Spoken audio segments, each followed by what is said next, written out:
Welcome to the Sober Christian Gentleman Podcast. This is Henry. I decided to do a podcast regarding pain management, chemical-free pain management. And I'm going to describe some injuries that I've had recently and how I've basically overcame them, what I did.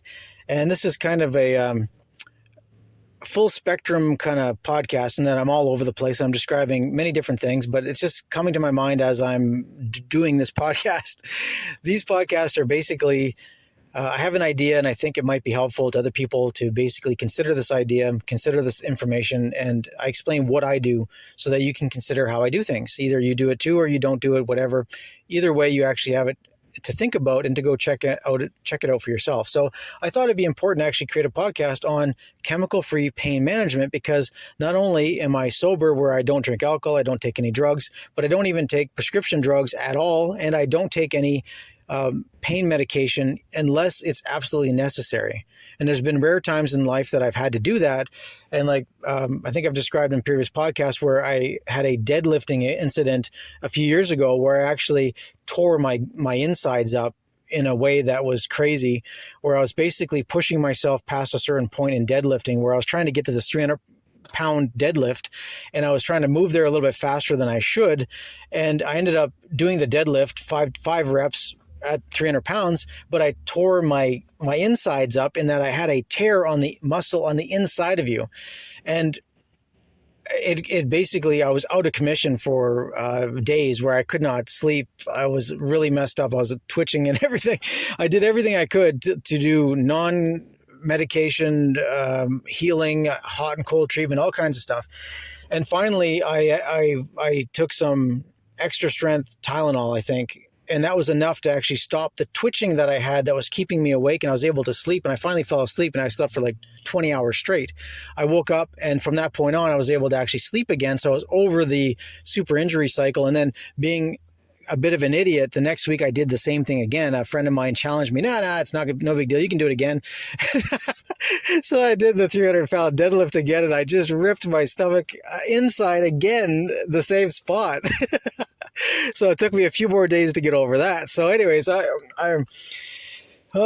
see, a person who doesn't understand nutrition and exercise might have actually gone to the hospital and had been given all kinds of drugs and been told all kinds of stuff, but there's nothing the hospital can do for you. Because if they're going to actually do surgery on you to repair a small tear on the inside muscle structure of your abdomen, would require them making a multiple inch incision to actually do major surgery to go inside to stitch up a tear you have on the inside. So they're actually going to do 10 times more damage trying to repair the small damage you have if you just leave it alone. So what I did is I left it alone. I kept very still. I kept kept my nutrition up. I kept immobilized, and I did everything I could to do basically a chemical-free, drug-free healing thing, and it actually healed really fast. After the second week of the redo of the deadlift issue, I took it easy for a couple weeks after that, and then was able to surpass the 300-pound deadlift within a few weeks, because I was able to go backwards, chill out, relax, get stronger, and then go a little bit slower, and I blew past that 300-pound mental kind of goal that I had, and it was real easy. But anyways, I'm not going to talk about that too much in this podcast. I'm going to talk about some other things about drug-free pain management and what I do to my concept of it. Basically you want to be to sleep really well, have a lot of nutrition, and keep your mind occupied by actively doing breathing techniques and actively, watching funny movies, because comedy movies will release chemicals in your body when you're laughing. If you're laughing, you'll actually release chemicals that will actually reduce pain, reduce your anxiety, and you actually heal really fast. Laughter is an actual panacea that can heal you very quickly if you know how to apply it. So anyways, on with the podcast. I'm going to give a bunch of different explanations about what I do, how I do it, and a recent injury I had that was kind of crazy, and I got over it pretty fast. So on with the podcast. We will begin with an opening prayer. God, give us the patience to accept the things I cannot change, the courage to change the things that I can, and the wisdom to know the difference. God, give us discernment so we can see with clarity, followed by conviction, to act appropriately at all times and in all things. We ask that you bless us with the armor of God, cloak us with your divine protection, so that we may boldly walk in the world, to courageously be the peacemakers and make the world a better place for all your children. We ask that you move our hearts so that we know when to use the sword of the Spirit or the sword of steel to do right for ourselves, our families, and our communities. We ask that you move us in constitution to be humans who stand tall with courage, speak truth, and lead by example. We pledge on our sacred honor to rebuke evil, to speak out against evil, and to act to stop evil. We ask that you move our hearts so that we may know with absolute certainty the best way for us as individuals to act in our own way. In the power and in the name of Jesus Christ, we banish all negative entities, all evil spirits, all demons from our presence immediately. In the name of Jesus Christ, we command you, we compel you with the power of the Most High God to leave our presence for now and forever. Do not return, go now. In the name of Jesus Christ, we express with our full intention, with our freedom of choice, this area is now declared with the authority of Jesus Christ unequivocally, absolutely, totally clear of all evil entities, spirits, and energies. We say these things in Jesus' name. Amen. I thought I'd make a podcast on recovering from injuries without using any chemicals whatsoever, doing all natural methods. And what happened the other day was this really kind of a freak accident. I was doing a kind of a challenge to myself where basically I was doing what you call like minimalistic survival camping. And while I was doing this kind of hike and trek and stuff like that, I ended up sitting on a log. And this was one of those funny things where when you're in an environment that's unusual, you do things that are unusual and cause all kinds of strange injuries. So I ended up sitting on this log, and there was no problem sitting on the log. But what I ended up doing was I ended up leaning back for a second. As soon as I leaned back, there was this little knot on the log that caused a pressure point right on my tailbone that caused me to have this really intense little bruise that was probably the size of I can't see it because it's basically my butt crack. But it was basically a small point of intense bruise about the size of a nickel, right? So just small. But what ended up happening was for the day or two afterwards, like when it happened, I didn't even notice right away. I just felt pressure and I, got out of the way of like this weird pressure point. I was leaning back and I'm like, whoa, that feels weird. Jumped up and continued on my way. But the next day, it takes 48 hours for an injury to completely manifest. And the reason why this happens in general is that it takes 48 hours for the swelling to completely happen in an area in reaction to an injury. So what ended up happening was for this first little injury, I was very conscious of, having any kind of pressure around my sphincter at all was amplified by this weird little pressure point / intense little bruise that caused me to be very conscious of the way I was sitting. And I had to actually be careful of putting more pressure on it. So I had to like cushion myself when I was sitting for the next couple of days afterwards to get over this weird little injury. And it was totally fine. But what it caused me to do is to be very conscious of simple things like feeling any kind of stimuli / pressure near my anus. And this is one of those things where it's like an innocuous thing that if you need to pass gas because you have gas going on, you just let it go. And this was one of those things where I actually was conscious of feeling pressure and feeling this weird like pressure. And I was like, oh, it was almost painful to basically juggle to be able to pass gas. And for me, I'm actually a mostly vegetarian, so I'm not very gassy at all.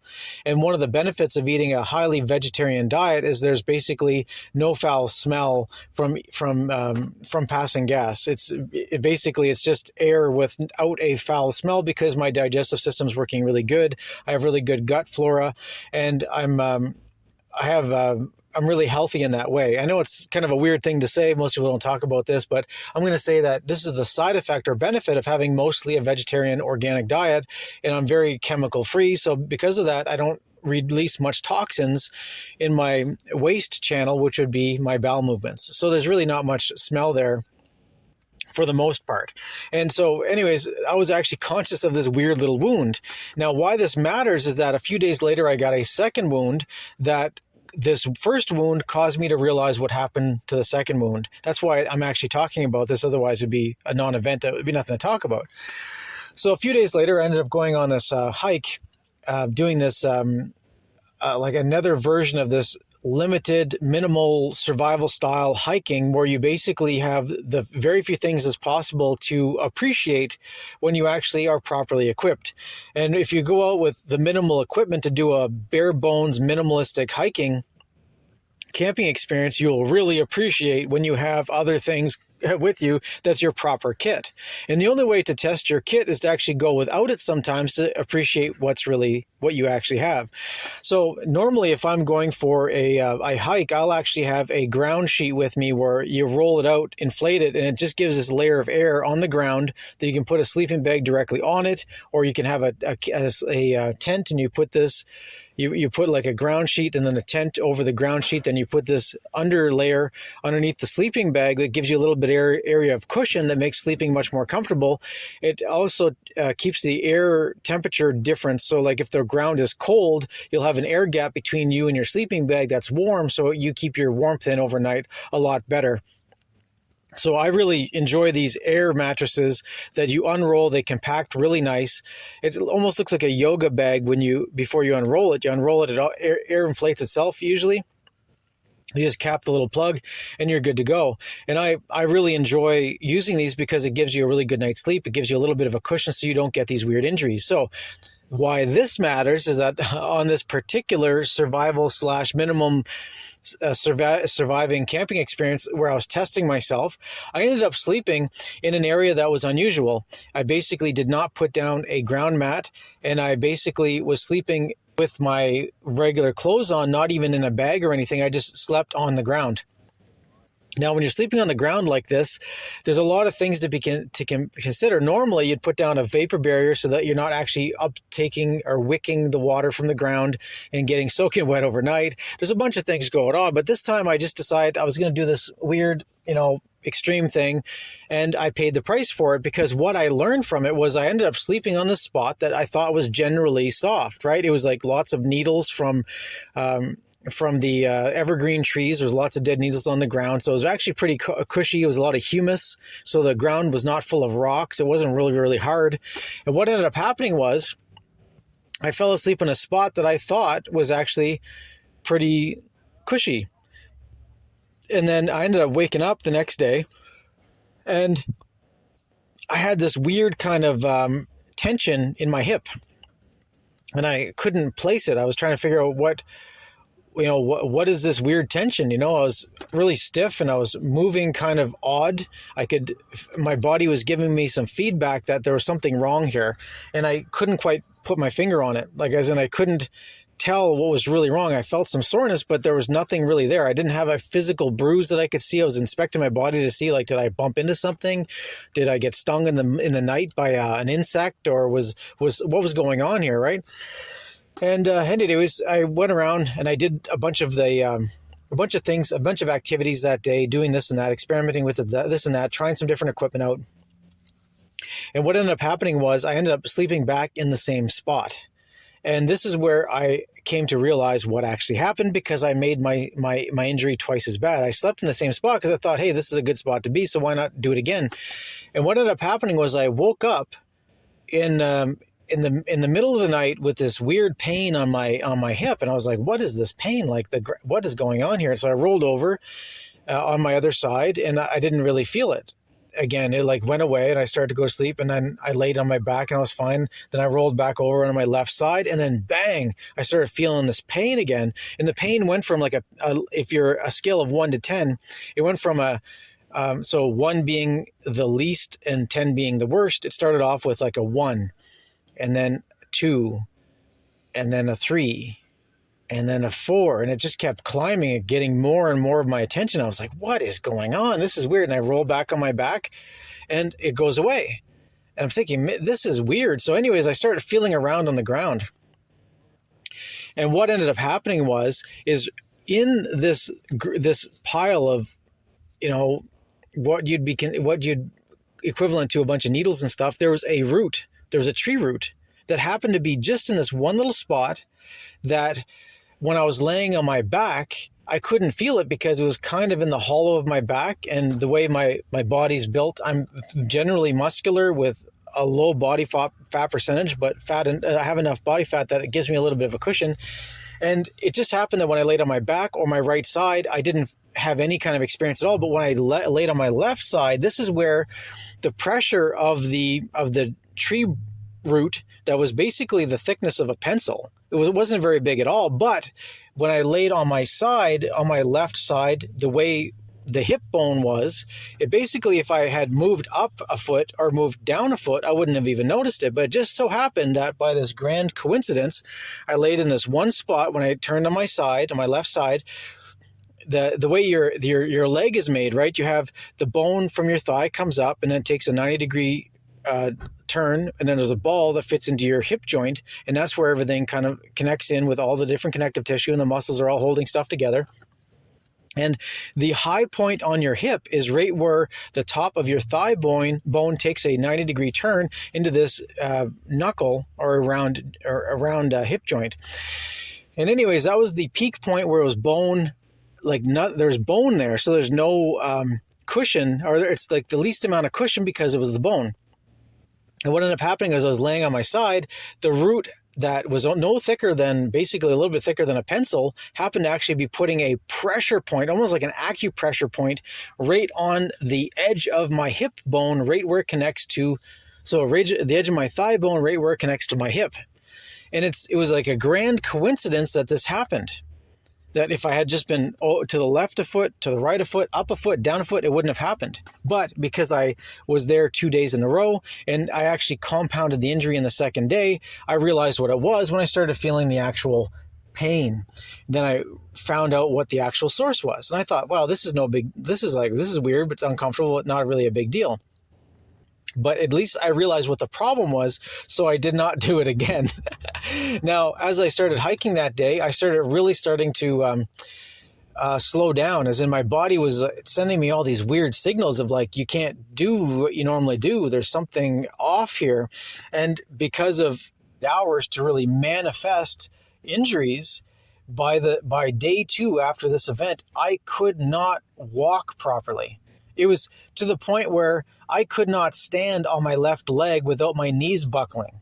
And this sounds weird because, like, why would such a small thing, like an object no thicker than a pencil, that's essentially a tree root, why would it cause such an injury? And the reason why it caused such an injury is the first night I slept on it, it caused such a slight injury that I didn't even notice it while I was sleeping. And because I was really tired, when you're sleeping, your body releases all these chemicals that actually cause you to be a little bit numb. Your body actually releases chemicals into your bloodstream that causes you to not notice things as much. Otherwise, you'd be waking up all the time every time you felt any little change in your body, and it would disturb your sleep. So your body actually releases a chemical cascade that actually numbs your body out, so you're not as conscious of things. So because I was in this cascade of, the first night sleeping, I was real tired, so I slept really deep, and I was sleeping on this route.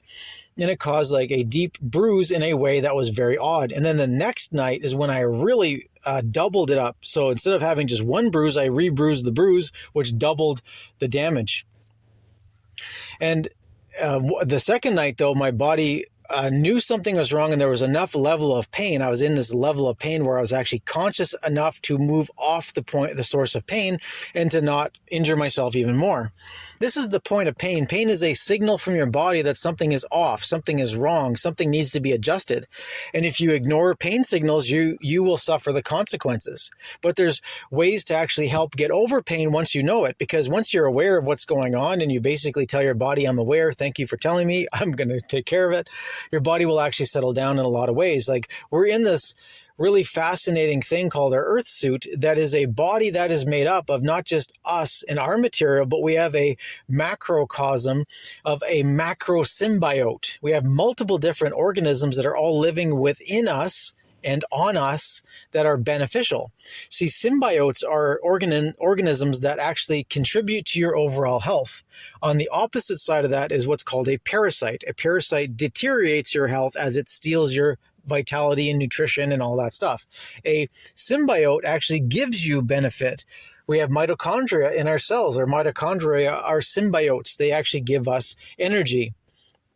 And there's many different types of bacteria that is on our skin and within our gut that actually help us. They help digest stuff for us. They pre-digest things that we can digest what they gave off, and all kinds of different things. So the point is that we have this very complex ecosystem going on that is our macro symbiote, which is our body, our earth suit. Once you start understanding it better, you can actually start utilizing this thing better. I mean, we were born on this earth with no user manual. We don't have a user manual that tells us what to do here, there, and everywhere. We have to figure it out. We have to remember. We have to regain that lost information that we may have once known. And this is a learning experience. So with me, I realized what my source of the issue was. I corrected it on the second day so I wouldn't injure it more, but I was suffering the consequences of not catching this sooner. So within 48 hours, 2 days, I could not walk properly. Now, I actually carry several walking sticks in my vehicles, and I carry them when I'm hiking for multiple reasons. I have larger ones and smaller ones. I always carry a walking stick with me because of many reasons. Number one is walking sticks are great for beating back bush that could be a problem. They're also good for pushing back thorn bushes that could tear you to pieces. They're also good for discouraging dogs from being idiots, and they're good at discouraging bears and wild animals from eating you. So it's actually a good thing to have. You can carry a stick with you, a walking stick, which is essentially a weapon that most people do not consider a weapon. It's a defensive weapon to keep you from being injured more than you would be otherwise unless you didn't have it. So besides the wildlife aspect, it actually helps you to walk. If you're going over uneven territory and terrain, as in if you're going down a steep incline or up a steep incline, having the third point of contact can really help you not get injured if you're going up a steep incline or down. Because if you have 2 feet and you're walking, in uneven territory, putting that walking stick down will give you a second point of contact when your 1 foot is up in the air. So it keeps 2 points of contact at all times. It's very good for scrambling up weird, odd terrain. It's very useful in that way. There's many reasons to have a hiking stick or a walking stick with you. And so I always have one with me, around me. And so I ended up really relying on this walking stick the second day after the injury, because this is where I really was experiencing this issue. What ended up happening was, because of this deep bruise that was rebruised, my body was giving me all these signals to lay off putting weight on my hip. And as I'm feeling around, I'm pushing deep into my tissue, and I can feel the exact point where the bruise is, which is right at the top of where my thigh takes a 90-degree turn into the ball that goes into my hip, right? So my thigh bone into the hip bone is where that injury happened. But because the injury happened there and it caused a cascade of swelling, it caused swelling in the whole area, and my body was trying to figure out what was going on, and it's telling me these pain signals. And as I'm walking along, my left knee started buckling if I put too much weight on it. So I had to start really being careful about how I was moving around. And what I've learned over time is that if you have an injury that's not an actual bone break or tendon break, it's the best thing for you to do is continue your full range of motion, even if it's painful. So what I was doing is I was actively doing squats, wide leg sumo squats, narrow squats. I was doing lunges forward, lunges back, lunges to the side. I was doing all kinds of leg exercises to maintain my range of motion.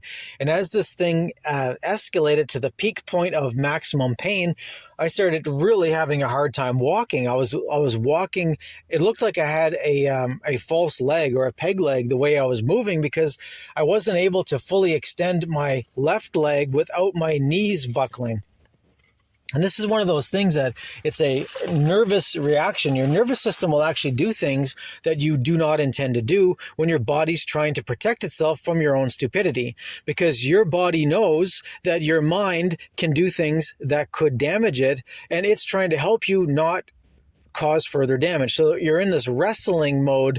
I get into this wrestling mode with my own body's self-defense mechanisms, where it's trying to keep me from being stupid and trying to remind me that I've got an injury, so I have to take it easy. So once you start listening to your signals, you have to actually ignore some and listen to others and work through it. So I was constantly, 3 times a day, I was actually getting on my feet, doing squats, lunging to the left, lunging to the right, lunging forward, lunging back, using my walking stick to help take some of the weight off.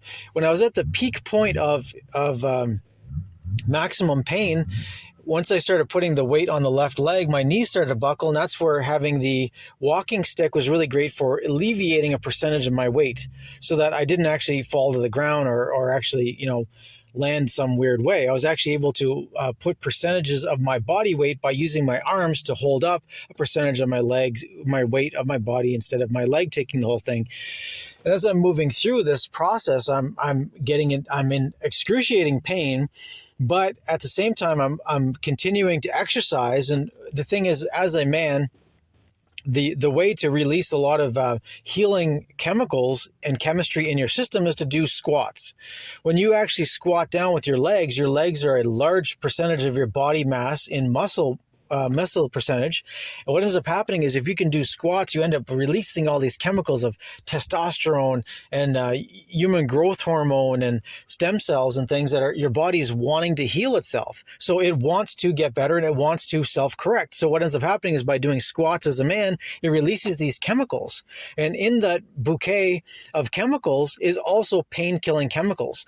So I recommend to anyone, if you have an injury of whatever it is, if you can get on your feet and do squats, like do 20 squats as deep as you can go without causing any damage, all the way up to the top, squat down to the top 3 times a day, you will release a whole bunch of chemicals that will reduce your pain signals, because your body is basically counteracting some of its own signals, right? We're dealing with our own body signaling one thing and then signaling another. And you have the ability with free will to overcome pain.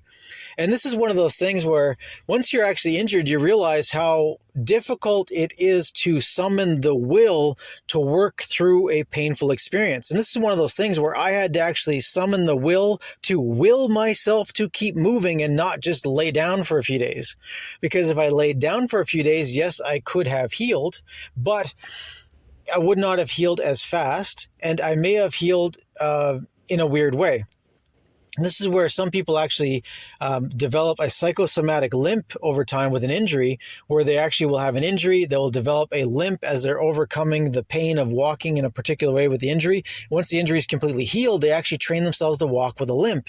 They don't need to walk with a limp anymore. They just psychosomatically program their brain to walk with a limp now. So you want to make sure that you don't program yourself to do stupid things. And we don't realize we're reprogramming ourselves all the time. So with me, I was consciously working through the pain, where I was slowly moving through the motions of walking properly, getting as much range as I could before my knees would start to buckle in a automatic nervous response, because your body reacts sometimes before you even think about it. It's kind of like when you tap someone's knee. If they're sitting on a table and their knee's dangling, you tap their knee will jump.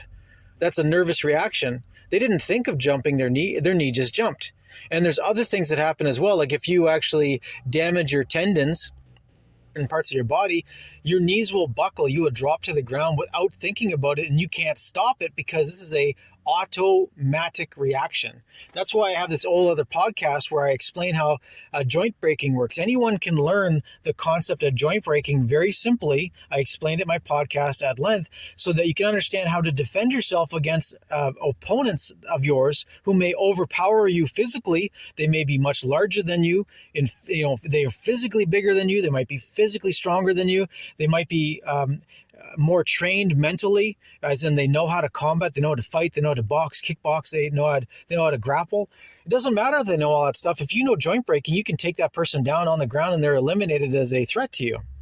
And once you understand the concept of joint breaking, you can actually use it in the reverse to keep your joints from being broken in dealing with other people. And this is what I explained in the podcast about joint breaking, where I've actually had my joints injured by all kinds of encounters with I'm not even going to get into it in this podcast, but you can go check out that podcast. I've been able to resist being broken by people who were trying to break me by knowing joint breaking and be able to diffuse the situation in such a way as to not be broken and to be able to get out of the situation in a way that caused the least worst outcome possible.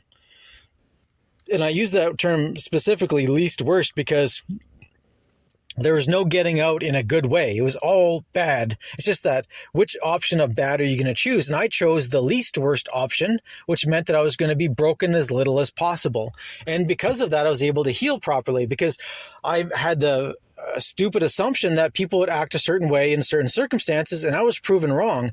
And it took me months of rehab and healing to get back use of my hands, which were destroyed. My wrists are all messed up because of some stuff that happened. And I realized after that I cannot assume that anyone's not going to hurt me, because they can mistakenly hurt me. So it's up to me to not be hurt and actively employ countermeasures so that even if someone's trying to hurt me, I can cause myself to be hurt as little as possible while still getting through the situation without causing it to be worse. Anyways, that podcast on joint breaking is really important to go check out to resist joint breaking and to be able to use joint breaking. Anyone can do it. A little old lady can do it and overpower someone twice her weight. Just understand the principles of joint breaking. It's non-lethal combat where you can overcome overwhelming odds against you with just a little bit of understanding of how to do this and a little bit of practice of the technique. It doesn't take long. You could teach this in an afternoon. And it's done. You got it for life. You can use it whenever you need to. Anyways, because of my understanding of this, I appreciate how my body works, and I appreciate how things are going as I'm directing the way my body's going to heal. So I forced myself, despite the excruciating pain, to work through as much of my flexibility, as much of the mechanics of walking properly for the few days afterwards that I experienced this injury. So I was forcing myself to walk properly despite it being excruciatingly painful. So my body's screaming, pain. And I'm overcoming it through sheer force of will, where I'm actively walking and I'm taking small steps and then extending the steps out even further, and then extending the range of motion even further. And I'm just continuously extending until my knees are about to drop or buckle. And then I pause, and then I start back again.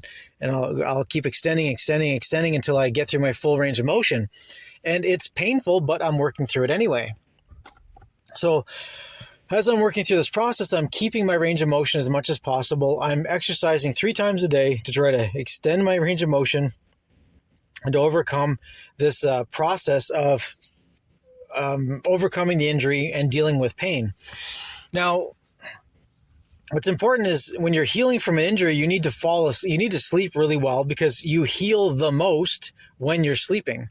You can heal when you're awake, but you don't heal very well. It's very inefficient. The best way to heal properly is to be having a deep sleep. If you're having a deep sleep, you heal really well, very quickly and very deeply. So I was consciously trying to make sure I got a good 8 hours of sleep every night. And to guarantee you get a good 8 hours of sleep, exercising really helps when you actually are breaking down your body in a constructive way through the process of exercising, where you're pushing beyond your comfort zone. You're breaking down you're challenging your muscles, you're breaking down your body in certain ways and building it back stronger. We have anti-fragile bodies. When you push yourself a little bit past your point of comfort, you will get stronger. If today you can only lift 10 pounds and you lift that 10 pounds once and that's it, well, within a day or two, you'll be able to lift that 10 pounds twice. And then a few days later, you'll be able to lift it 3 times. By 10 days time, or even 2 weeks later, you'll be able to lift 10, 15, 20 times. And then you need to increase the weight to 12 pounds or 15 pounds and start from there. Just keep increasing the weight. What ends up happening is your body responds by getting stronger. We are anti-fragile. We get stronger when we're challenged. We're very different than the rest of the material world.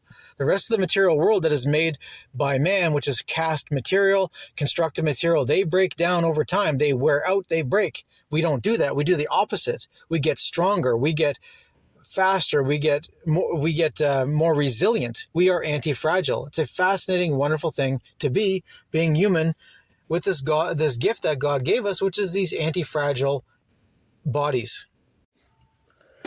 The world around us is experiencing entropy. Entropy is the breakdown of systems and materials over a long enough timeline. Everything is breaking down. That's part of the rules of nature. That's part of natural law. The miracle of our human bodies is that we are anti-fragile and we actually get stronger over time if we challenge ourselves. If you start working out and exercising, you will get stronger. Right? You overcome entropy. That's part of the living process. This is the miracle of these earth suits that we're in. So for me, recovering from injuries, like I said, you have to sleep really well. I try to sleep 8 hours or more at night if I'm recovering from an injury. Now, going to sleep is the opposite of waking up. Now, if I'm waking up in a crisis mode, I'll give you the opposite to kind of give you an example. The other day, I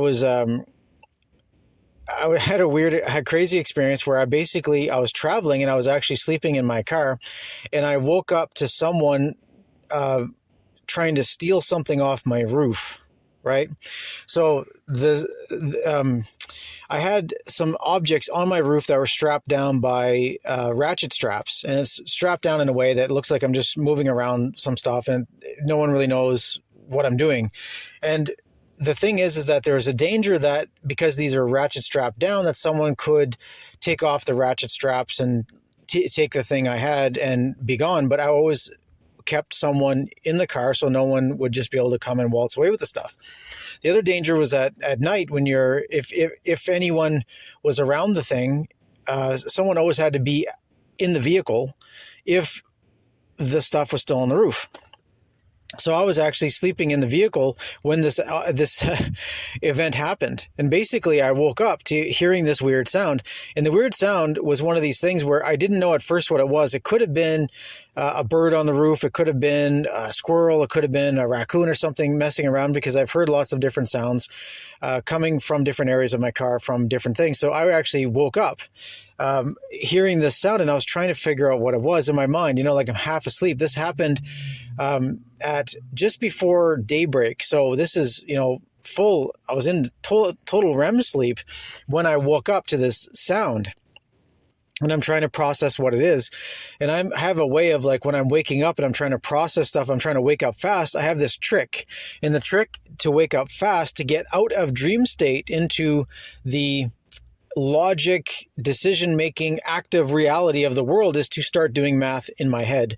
And what I'll do is I'll start counting in my head. I'll do groups of numbers, as in I'll start counting by threes. I'll say 3, 6, 9, 12, 15, 18, 21. See how that goes? And then I'll try a different one. It would be like 4, 8, 12, and I'll go in that series, or I'll do series of 2, 3, 4, 5, 6, whatever number you want, and start thinking through this mathematical equation, right? When you go 3, 6, 9, right, 12, you end up having to go into the analytical area of your mind, and your brain comes on really fast. Your brain gets into high speed really quick. So as I'm being alerted to these sounds, I started going through this process of doing this, waking up quick and doing an assessment. What am I hearing, and what's going on? And my ear picked up the sound of what I thought was a knife cutting the ratchet strap. And I pretty much knew the sound of it because I know the sound of cutting a ratchet strap. So I kind of knew what that sound was. And I was like, okay, someone is trying to steal the stuff on my car. So right away, I'm doing the like wake up quick and I've got to make an assessment, right? If someone is trying to cut something off my roof, it means they have a knife. If I jump out of my car in the dark, I might get stabbed to death, right?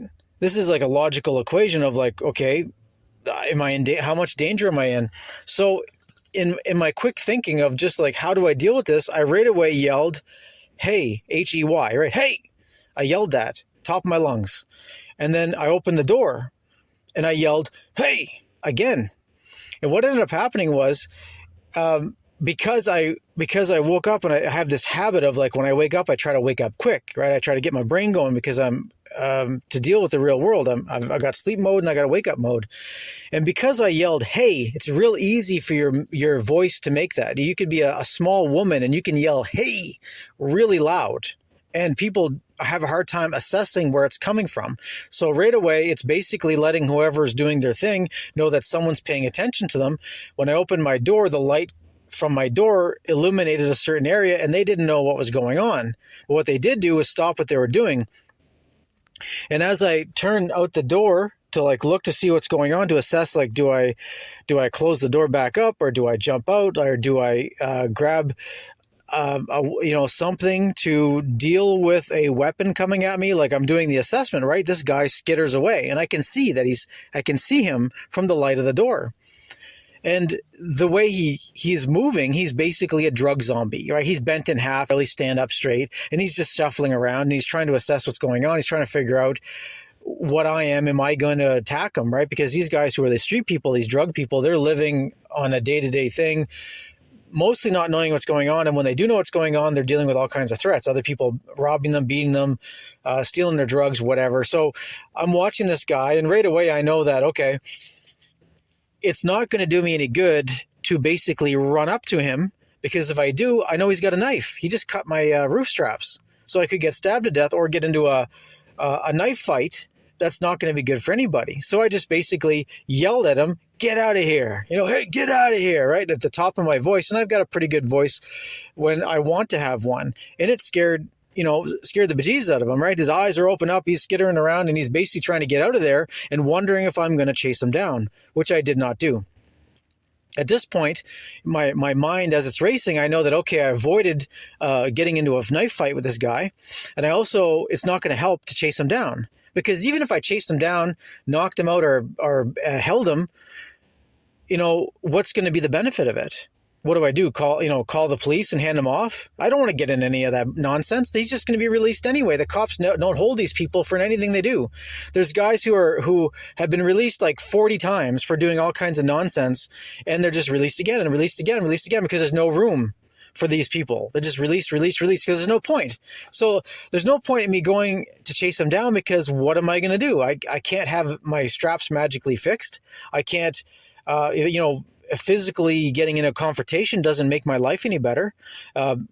Making an enemy of this guy is not going to make my life any better. He might just decide to come back with his little crew of crazies and decide to come at me 10 on 1 to stab me to death just for something to do. I don't know what's going on here in the greater scheme, but I know that I'm trying to mitigate the damage to me, and I'm trying to improve my situation as much as possible. If he cut all the straps, they're done. I can just get new straps.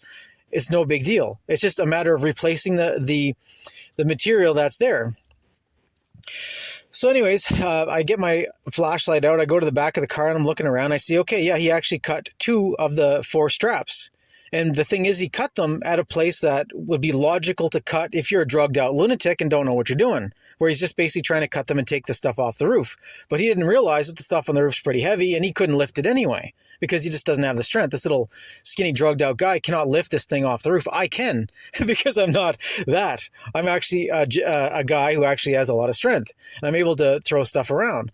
So anyways, I'm assessing the situation. I realize, okay, I'm just going to leave it as it is, because it's not going to improve the situation. I'm not going to mess around with this thing at night, and it could draw some weird attention that I don't want to be dealing with. So I'm just go back in my car, lock up the doors, and sit there, wait for the sun to come up, because the sun is starting to come up. Now, I wait a little while thinking about what's going on and keeping super hyper vigilant because I don't know if this guy's coming back with a little crew of people to get revenge on me for messing up their ability to maybe do something that they don't know what they were going to do. The whole thing goes on and on real stupid, right? So anyways, I'm sitting there and I'm waiting, and finally the sun comes up and I go back to reassess the situation. And because I've studied knot making and a little bit of seamanship and stuff like that, I see how to reconnect the straps, and I just do a simple knot that is just as strong as a strap would be if it was actually one piece of line. It's basically called a reef knot, where you're reefing sails, where you tighten the sails down so they don't get pulled away by the wind. It's a simple, really simple knot that's super strong. I re-ratchet everything up, and then boom, I'm good to go. Everything's on connected again, and I can leave. So I take off, right? So in this situation, I basically avoided being stabbed to death in the dark by actually getting my brain working really quick so I can think analytically so I don't do something stupid. If I just ran out into the dark without assessing the situation, he could have just started stabbing me. And even if he didn't kill me right there, I might have bled out before I was able to treat my wounds or get help or whatever. This is one of those situations where it's life and death, and it happens all the time.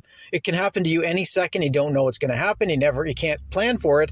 It just happens. So because I was able to get my brain working right away and go into high-level critical thinking in a quick moment, I was able to actually get myself through the situation with making proper decisions and not making incorrect decisions that could have got me killed over nothing, right?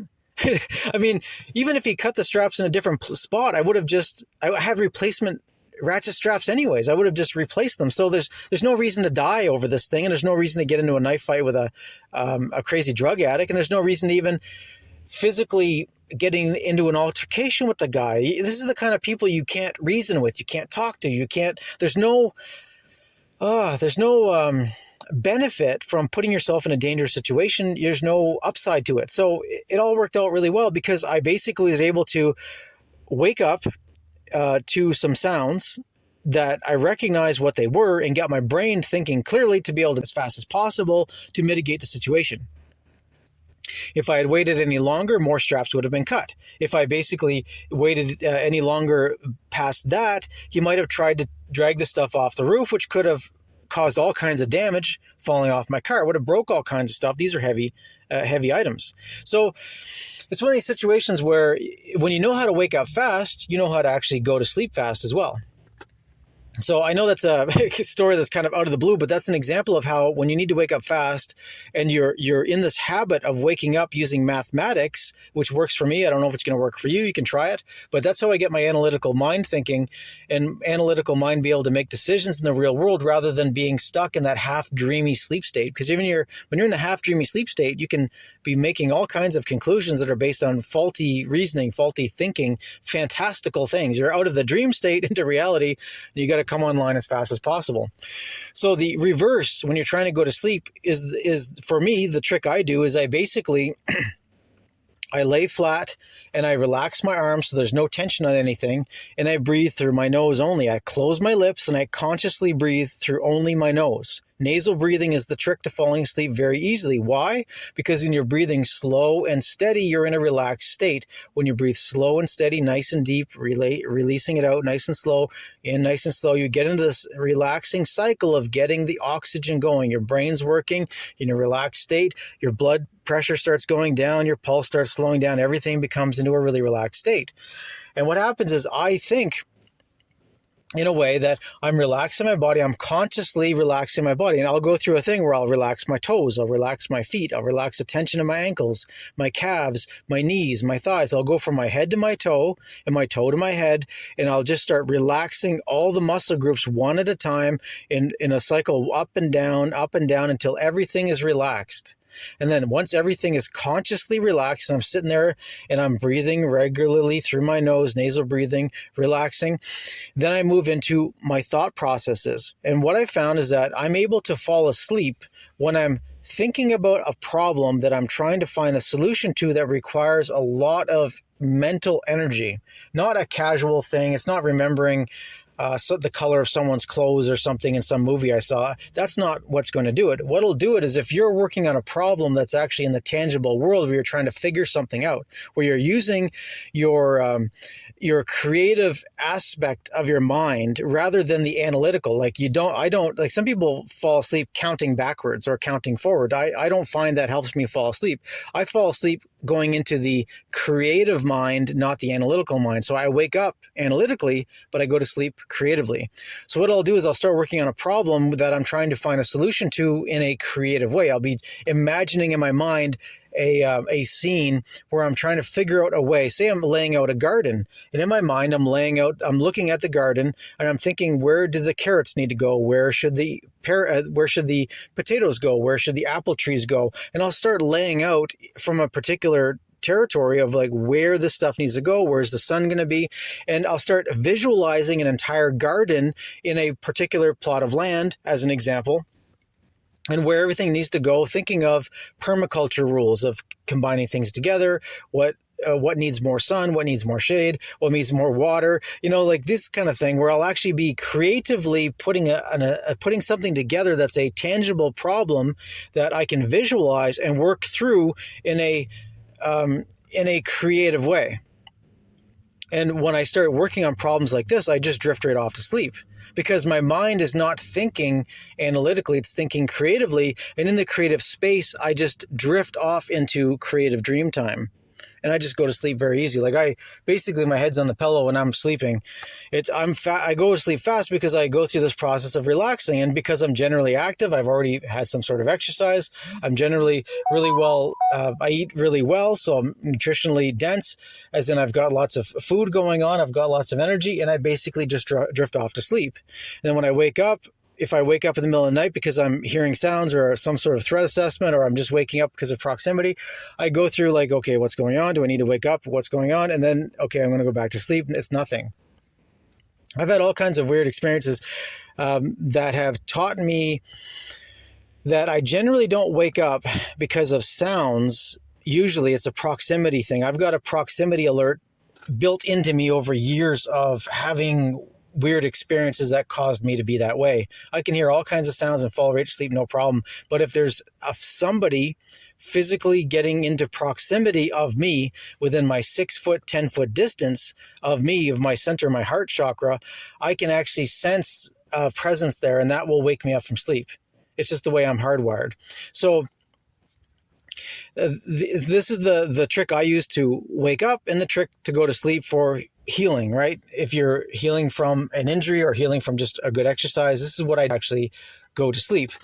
Now, whenever I'm healing an injury, I get into a different nutritional mode. And what I find is that if I'm in a position of just going in through my regular kind of routine, I have a predictable kind of way of eating, right? I wake up in the morning and I go through a urine fast where basically I recycle my first morning urine. That's basically my breakfast. It's my nutritional tea. And then I'll then eat a fruit breakfast of some sort. It'd be bananas, apples, oranges, mangoes, tangerines, like it's a fruit, high citrus, high sugar kind of breakfast that I'll eat. And then I'll have some chocolate after that. And then later on in the day, I'll be having a vegetable meal that'll be pretty grounding. It'll be lots of root vegetables and lots of oils like olive oil and things of that nature. Now, through all this nutritional stuff, I'm not going to bog this podcast down with it, but I'm basically trying to lower my sugar intake, lower my lectin intake, and lower my oxalate intake to have the best diet possible for me. That's what my target is. And during the day, I do urine looping from sun up till around 5 p.m. in the day, and then I don't do any more after that. So I'm constantly reuptaking and recycling my nutrients during the day. At night, I let that stuff settle down, and I basically release my urine from 5 p.m. on, and then go to sleep, and I sleep soundly all night. Now, when I'm doing the healing from an injury, I end up increasing my intake of calories. So I eat more often and I eat high calorie stuff. I eat a lot more fruit and I eat a lot more oranges and tangerines and bananas and things that digest very easily, things that have a lot of nutritional value, things that I'm just constantly keeping my energy up. The reason for that is we get into the pain side. Whenever you're dealing with pain management, and anyone who's had a long session of tattooing, if you've been tattooed for 6 hours straight, you know what it's like to actually go through pain for a long period of time. And there's a trick to this. There's a strategy for overcoming pain for a long period of time. Now, the strategy for overcoming pain is the opposite that a torturer would want to do to you if you're being tortured. If someone's torturing you, number one, they sleep deprive you. Number two, they calorie deprive you, right? And number three, they keep your mind scrambled. This is how they're able to torture you and get the maximum pain from you without you able to resist their advances in the pain application. This is what the U.S. Army did all over the Middle East when they were torturing people. They sleep deprived them, calorie deprived them, and then scrambled their brain with sensory overload. The trick to overcoming pain is the opposite of that, right? You want to sleep really well, as in get lots of sleep. You want to be calorie topped up, and you want to be in a state of relaxed mental condition, as in you want to be able to go through periods of being entertained and relaxed, and then focusing, being analytical, other times being creative. Keep your mind working constantly, and it'll actually help not be in as much pain. So for me, if I'm going through a thing where I'm in a lot of pain, I actually will schedule up a whole lot of funny movies. Why? Because laughter actually releases chemicals in your body that alleviate pain. Laughter releases pain, and it distracts you from an otherwise chronic condition. So if I'm going through a thing where I'm actually in a chronic mode of in pain, I will actually watch a series of comedy movies and be laughing. And while I'm laughing, I'm releasing all these chemicals, which causes me to not be conscious of the pain, which causes me to be relaxed. And it's a cycle that's a positive feedback loop. That's one thing. Now, so you always want to be sleeping really well at night, and that's why I gave you the examples of how I go to sleep. My ability to go to sleep is based on my kind of habits of sleeping very well and then waking up very fast and being analytical. And then as far as the diet goes, I have a really highly nutritious, highly easily digestible, constant nutrition going on when I'm in pain, because I know that if my body's dealing with pain, I'm actually burning more calories than I would be in a relaxed state. So I'm constantly keeping my calories going. I'm eating high sugar foods that I might not eat all otherwise, right? I'm actually nothing processed, all natural food, all natural organic fruit is the key to getting lots and lots of food in there and having it easy to digest, giving you lots of energy, and you're able to process and reduce the pain levels. Now, the other thing is with your mind, like I said, you want to be keeping your mind occupied, as in I will watch a comedy movie. That'll make me laugh, and I'm distracted for a while, and I get a reprieve from the pain. Because what happens is if you're in pain for 8 hours straight, you actually have this sense of it just going on eternally. It just goes on and on and on. It wears you down. It makes you depressed. It actually brings you down, which releases chemicals that makes the pain worse. So the opposite, to be distracted from the pain by watching the comedy movies, being relaxed, getting into things that'll actually distract you from the experience of being in this constant pain. So otherwise, another thing that I do, if I'm trying to overcome like this hip injury, right? I was in an actual constant pain thing for a couple days, and what I would do is I'd basically keep changing my position while I was sitting or laying down, so that I was constantly taking off the pressure of wherever the pain was and trying to get away from it. And I tried different things of like trying to do massaging, where I'd massage the areas that were sore. So what would happen is if I felt like a dull soreness in my thigh in a particular spot, I would actually use one of my center knuckle and actually start massaging in and pushing in deep and actually increasing the pain amount. And what would happen is as I was pushing in for 2-3 minutes, increasing the pain amount, I was bringing my pain from a 3 to a 7. And then what would happen is when I stopped massaging the leg, my pain would drop down to a 1. It actually dropped down because now I have a different reference point. It kind of manages your expectations of pain in a way that actually made it go down a level. So it actually seemed like a dull pain after that compared to pushing really hard. So by actually manipulating the pain so that you're in control of it, by actually making it worse, then it comes back to better. You're constantly readjusting your threshold of your expectation. And this actually helped me a lot to actually get over this kind of pain that was going on for a few days. And then what was going on is when I was going to sleep at night, I would do my relaxed deep breathing. I would do my Wim Hof breathing. That basically, this is a way to focus your mind. Now, what's interesting about pain is that if you have a twitching pain, it'll keep you awake because you're paying attention to that. Every time you start drifting off to sleep, you'll get a twitch. It'll wake you up. And you've got to get to a point of either being so exhausted that you can get past that and fall asleep anyway, or get to a point of being so relaxed it doesn't actually matter anymore. And the Wim Hof breathing is something that's really helped me through pain, where I do not take any painkillers unless I absolutely need to. And the strongest thing I'll take would be an extra strength ibuprofen or acetaminophen. And I'll only take one. And because I never use drugs I never use acetaminophen or ibuprofen, otherwise known as Advil or Tylenol, and since I never ever use them, my body is hypersensitive to them. So when I really need it, I take an extra strength one and it just kills the pain in my body and I'm good for hours. It's amazing how strong and how effective that stuff works. I don't like taking it because I know the downside. Every time you take a Tylenol, Advil, or ibuprofen or acetaminophen, whichever way you want to say it, it actually kills off a lot of your gut bacteria. These non-steroidal anti-inflammatories actually are negative for your health overall. So that's why I really don't take them very often. And I'm very conscious of the negative effects that it'll have on me. So I always weigh it out. Is this worth the negative effect? Is it worth having less ability to digest food for the next 3 weeks to have a little bit less pain for a couple hours? I weigh it out. And if there's a point where I get to where I just cannot sleep or I cannot relax, or I'm just in a state of starting to get frazzled by my inability to get over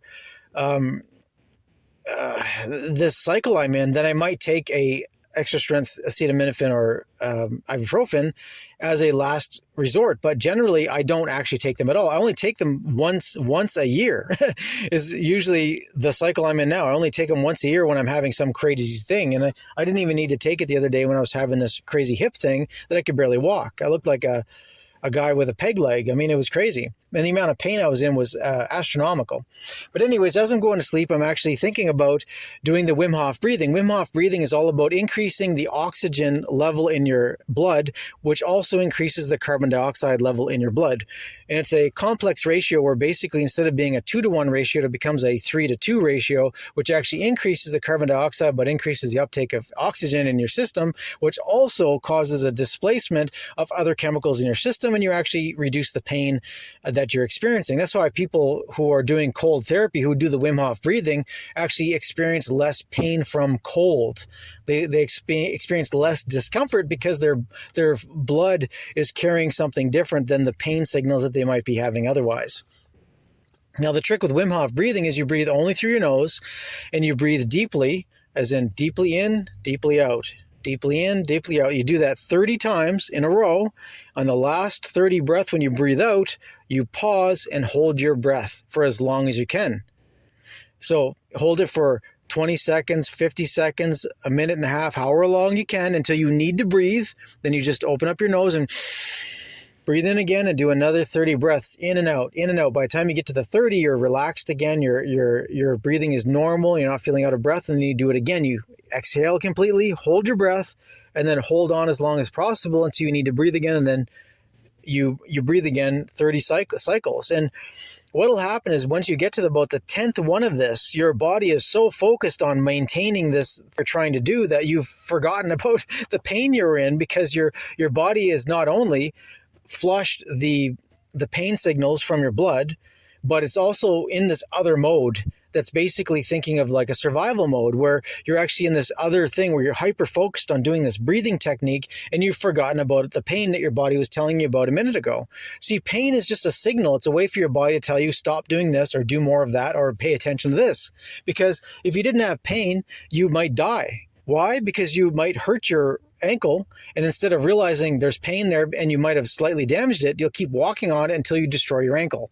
Or maybe you cut yourself, and the pain from the cut will tell you there's something going on, so you look at the source of the pain. You can stop the bleeding and you don't bleed out and die. So pain is an essential part of life. It's part of our experience.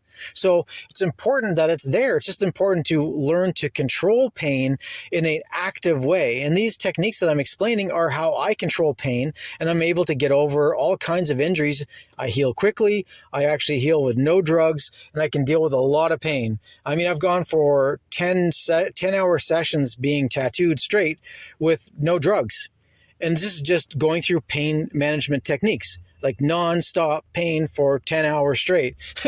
You learn to do this. You learn to get over yourself. You learn your new limits of what you're able to take. If you think you can take 100, this is a unit. If you think you can take 100 units of pain and you get to 120, you now know you can get 120 units of pain before you tap out. And the next time you know you can do that, so you can probably do more. And then you do 150 units of pain. And you can do that. And you now have a new level, a new expectation of what you're able to take as a human being. You become tougher, stronger, harder. You have confidence. You're able to take this stuff. Because of my years of pain of being heavily tattooed and having all kinds of injuries, I'm actually able to deal with pain in my body in a way that's very useful and practical, and I can help other people with. So I have this strategy. The strategy is not magical. It's not mystical. It's all common sense. You have to do the opposite of what someone would want to do to you if they're wanting you to feel the maximum amount of pain for you to give up and give them what they want. So you want to make sure you're really well rested. You have a lot of good nutrition in your system. And you want to be as relaxed as possible and keep your mind active. If you do that, you will be able to overcome pain in a natural, drug-free way. And the more you do this, the better practiced you become at it, the more confident you will be, and the more you reset your ability or your level or your expectations of how much pain you're willing to take. I know some people that you just pinch them and they think they're going to die. I know other people you could probably cut their arm off and they would just sit there. Not that I would want to do that, and not that I would encourage anyone to do it, but I'm saying that you're so much tougher than you actually are, and you don't realize it until you've been challenged. But each time you're challenged and you survive the thing, you realize how much more you can take. And that's what's so important about this. So natural pain management is all about taking nothing. Like there's a time, if you can get fresh white willow bark and put it in the way to actually unlock nutrients that would be a pain-killing thing would be like white willow bark. That's a natural pain-killing substance. That is the thing that acetaminophen is actually artificially based off of. Now, the way you take white willow bark is you take the powdered material and you would put it through a cappuccino maker. See, a cappuccino machine actually uses heat and pressure with water to actually make the cappuccino, but instead of putting the grains that would make the cappuccino, you put in the herb that you want to unlock the potential from. So if you want it to have some herb that could give you a benefit, then you put the herb in the cappuccino machine. You can get cappuccino machines now for super cheap. And you basically just load the thing in with the herb you want to unlock. You let the machine do its cycle. It will use heat and pressure to unlock fresh chemical elements from that herb, such as white willow bark, that'll give you a fresh shot of newly processed, unpreserved, just totally fresh, freshly made white willow bark material that you can shoot it down as in like a shot glass and then drink an 8-ounce glass of water afterwards. And you can do this with any herb you want. That is basically, you can do it with cloves. Cloves is another thing that actually reduces pain. If you have a toothache or something, you can actually swish your mouth with fresh organic cloves. And when you swish your mouth with that for like 2-3 minutes, you won't actually feel anything in your mouth anymore. You'll feel nothing. That's the one way to alleviate pain in your mouth. But it's the same if you actually ingest clove powder. You turn into a liquid, you actually ingest it, it'll actually go through your system and will reduce the pain generally, naturally in your body. And there's several other herbs you can use that can actually reduce inflammation and reduce pain.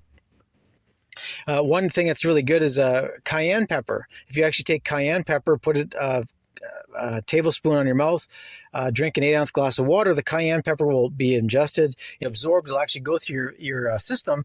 It'll actually reduce inflammation and reduce pain in your body in general. Those are 3 different herbs that will actually help reduce pain, but the point of this podcast is to help you understand that with no herbs whatsoever, with no external factors, you can actually gain control of your pain, whether it's an acute pain that just happened, or it's a chronic pain that you've been dealing with a long time. And when you start applying this strategy, it becomes easier and easier over time, and you actually reset your expectation of levels of pain, and you get tougher mentally. Not only do you get tougher mentally, but now you're able to overcome it, and you have confidence that you can overcome it, and it's no big deal. When I had this injury with my hip, I was barely able to stand on my left leg, but I forced myself in the way that I had to walk through the motions anyway, and then take bigger and bigger steps and bigger and bigger steps. And I very quickly overcame this injury that like a person who didn't apply these techniques might have been bedridden for a week. That's how much pain I was in from this stupid injury that was just a fluke thing where I just happened to lay down on a root that was no thicker than a pencil that happened to put pressure just on the right spot of my leg to cause a cascade effect that caused this crazy injury. And then my body had to overcome it. But because I have the ability to know how to overcome injuries, know how to deal with pain, and know how to push myself through injuries so that I heal as fast as possible, within a few days I was walking again, and within about 5 days, it was completely gone. I was walking totally normal. I'm able to do lunges, able to do squats and all kinds of different exercises. I'm able to jog and run, and everything's back to 100%. Why? Because I pushed it back to 100% and made sure my body was healing at 100% capacity the entire time I was healing, and not dilly-dallying in the healing process. See, if you just let your body do things on its own, sometimes it'll take forever to get there because it thinks there's something else more important going on. When you can focus your healing by nudging your body's process of healing consciously with intention, with application of your knowledge, you can actually heal much faster than you would think you would otherwise. We have these amazing bodies that are anti-fragile. We overcome the world around us. We overcome our injuries, and we actually become stronger for it. All it takes is applied knowledge. When we come to this earth, when we come here, we don't have a user's manual, and we forget all the wonderful things our bodies can do. And we have to remember, and we have to put it into practice. And the more you do it, the more I do it, the stronger I get, the better I get, the more efficient I get at being able to do things like wake up fast in a crisis mode, to go to sleep easy and get a good night's sleep, how to overcome pain. If I'm in chronic pain because I have a recent injury, these are all things that I've worked on over many years, and I've tried all kinds of different things. And I'm at the point now where I'm able to, with confidence, do things that other people might not, because I know that I can overcome them, and I know that I can heal from injuries that other people might be afraid of actually getting. I know that I can overcome. And because of that, it gives me a certain confidence in life. I've got a certain swagger when I walk. I have a certain presence to me when I'm standing around with other men. There's something about that they can pick up on your energy, and they know not to mess with you because there's something that's going to happen to them. You don't mean to do it. It just happens. When you get the 1,000-yard stare going on, you don't always mean to put it on, but it happens, and people see it, and they know that they're not dealing with a tourist. They're dealing with something else, and often they'll back off. So real life throws things at you, and hopefully this podcast has given you some concepts and ideas about how to actually overcome pain through all natural pain management with just applying your body, applying this knowledge, Just simple processes, simple strategies can help you get through some of the most crazy experiences that you might not think you can live through, but you actually can. You're just way tougher than you realize you are. You just don't know it yet. And as one final example, most people, when they start working out, trying to go to weightlifting, they will actually start working out, and they're learning how to lift a weight. And so the first 3 months of them learning how to lift weights, they're learning how to move their body in a conscious way to lift a weight. First time someone does a bench press, they usually do it wrong. It seems like such a simple thing. You lay on a bench, you lift up the weight, you put it up in the air and put it back down. But there's 101 ways you can do it wrong. And if you do it really wrong, you can really injure yourself. So you have to actually get the proper technique going to be able to do this properly. And it takes time, it takes training, it takes repetition to get the movements down so you can do it without thinking about it, so you can actually get the proper form and do it appropriately. And what's amazing is people think they're making major gains when they first start going to the gym. If they can get over the first half of like when you first start going to the gym, you end up in a lot of pain because your body's healing from being pushed and you don't know your limits, and you're not able to set your boundaries yet very easily. So it takes time to actually get within the flow of actually going back to the gym and finding out where your limits are that you can comfortably heal.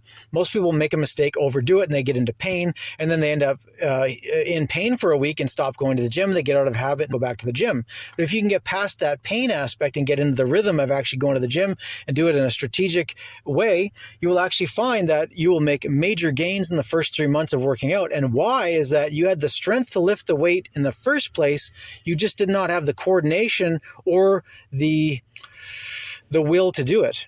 And then once you actually coordinate your body and your will and your confidence, you can actually lift a lot more weight than you thought you otherwise could. And you actually, there's a 3-month period where you actually, the reality catches up to your expectation of your inadequacy. And this is where in the first 3 months, people make major gains. They go from lifting, doing a 100-pound bench press to 200-pound bench press. The difference is that they could always do the 200-pound bench press. They just didn't know it, and they had to build up the confidence for it and the muscle control and get into the habit and use the proper form to get to not injure themselves. Once you're past that point, then you get to that. It seems like a wall you hit. It's like a metaphorical wall where you're just like, gah, you just stop. You're like, why can't I add more weight to this, to be able to lift? What is going on? What happened is that your expectations of your ability caught up to your maximum ability, and now it's up to you to push past your abilities to make the next gains. And those next gains are slow, but that's where you're actually making gains, where you're breaking down your muscle tissue, making your joints stronger, your muscles stronger, your bones stronger. Everything has to grow and become stronger to be able to handle the weights that you will be able to handle in a short period of time. But it has to happen over a period of time so all of you can get strong, because if all of you doesn't get strong at once, the weakest link in the chain will break. You will either have a joint injury, or you'll have a tendon injury, or you'll have a muscle tear injury. Something will happen that'll be the weakest link in your system will break. That's why you have to get strong all together, and it takes time. You have to be on a slow trajectory of ever increasing amounts. I know guys who used to do powerlifting, and they were making gains all the time, but they were at the point where they've maxed their body out, and these guys were happy to add a 1/4 pound a week to their deadlift or their squats. Whatever they're doing, they're always moving forward, and if they just gained a 1/4 pound in a week, they just took their, say 500-pound deadlift, added a 1/4 pound, they were happy. The next week, they'd add another 1/4 pound. It was a 1/2 pound gain. By the end of the month, it was a 1 pound gain. It doesn't sound much, but every time you keep moving forward and adding gains, it all adds up. By the end of the year, they just increased their deadlift 50 pounds. Doesn't sound like much, but if you go from 500 to 550 pound deadlift, that's a big deal. And if the next year you go from a 550 to a 620 pound deadlift, that's a really big deal.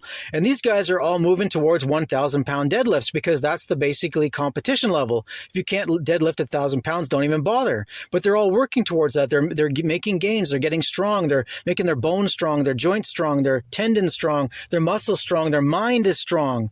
They're learning how to eat properly and rest properly. It's all part of the process. And it takes all of that commitment and all of that knowledge coming together to manifest with your intention to become something new, something better. And it's really exciting when you get there, because the journey is so worth it. It's difficult while you're doing it, but when you look back, you realize, wow, look where I've come. And if I didn't work on it every day, I would never have been able to achieve this. And it's not about the false ego or the true ego. It's about actually working hard to make yourself better. I know I work on me every day. I'm trying to make myself better every day. I'm trying to do something different and increase my mental capacity, increase my physical capacity, increase my spiritual capacity, my compassion, my understanding for other people. I'm trying to constantly be working on me and make a better version of me. It's not about anyone else but me. I'm trying to be better than me the day before, better than me the week before. Not about anyone else. I can't be better than anyone else. I can only be better than me. And it's up to me to do that. Anyways, I'm going to wrap up the podcast there. Otherwise, I'll keep adding stuff to that. As people want to hear more about it, I can kind of talk about this more. But I think I've given some really good concept, this overall arching concept about drug-free pain management, and kind of gave some interesting stories. It might be entertaining. I'm going to wrap it up there. Otherwise, I'll keep adding stuff to the podcast, and they get longer than most people are willing to listen to. So thanks for listening. That's all for now. We will close with a prayer. God, please move the hearts of the listeners, move them in the spirit as only you can, to be better, choose more, and be examples of what you intend your children to be. Remind us in ways that only you can that we are the children of God. We have free will. We are co-creators of this beautiful world that you gifted to us, and we will have abundance if we but choose to, and act to manifest it. God, give them a vision of how they can fulfill their destiny as individuals here and now. We ask that you inspire us to be fearless warriors in spirit and the sword, to be shining examples of what we can do with our divine potential. Fear not, fear not, fear not. We ask that we manifest unwavering courage, the conviction and the heart to live a life worth living, and to do our part to manifest a godly realm, full of peace and love and abundance, here and now. We claim our space as holy. In the name of Jesus Christ, we put on the armor of God and we pick up the sword of the Spirit. We will act to expand the kingdom. We will manifest goodness in this world. We say these things in Jesus' name. Amen. All right, so I covered a lot of ground in this podcast, trying to give some insights into my strategy to deal with drug-free pain management from different injuries I had. And I've had many injuries over my life, and I've tried all kinds of different things to heal quickly and to overcome the injuries. And I now have a new kind of understanding because of my experience of mending my own broken body from things that I've done, either good decisions that went sideways or bad decisions that went the way you'd expect. Oh boy. So anyways, you live and learn, you become more experienced and more wise, and hopefully this wisdom might rub off on someone who has not been through so much damage. And if you have some minor thing or some major thing, or maybe you're living with chronic pain at this point and you want to get off the medication, these insights may help. And if someone wants more information on this or wants a deeper dive into this concept, I may do further podcasts in the future on it, depending on how people respond. So, all right, I'm going to wrap it up there because this podcast is getting longer and I'm trying to keep the podcast around an hour. So if you found this information interesting, illuminating, then please share it with your network. I'm being shadow banned everywhere. I'm being siloed, so people can't find me unless they specifically type my name in character by character into a search engine and then tenaciously know what to look for to actually find me. It's amazing how you can be hidden in plain sight in the age of the digital, and that's how it works. I'm not surprised by it. That's just, we have to get over it. And if you like this podcast, you like the material, if you want to hear more of it, then please like, subscribe, share it with your network, and I'll keep making these podcasts as long as I can. Thank you for listening. That's all for now. God bless.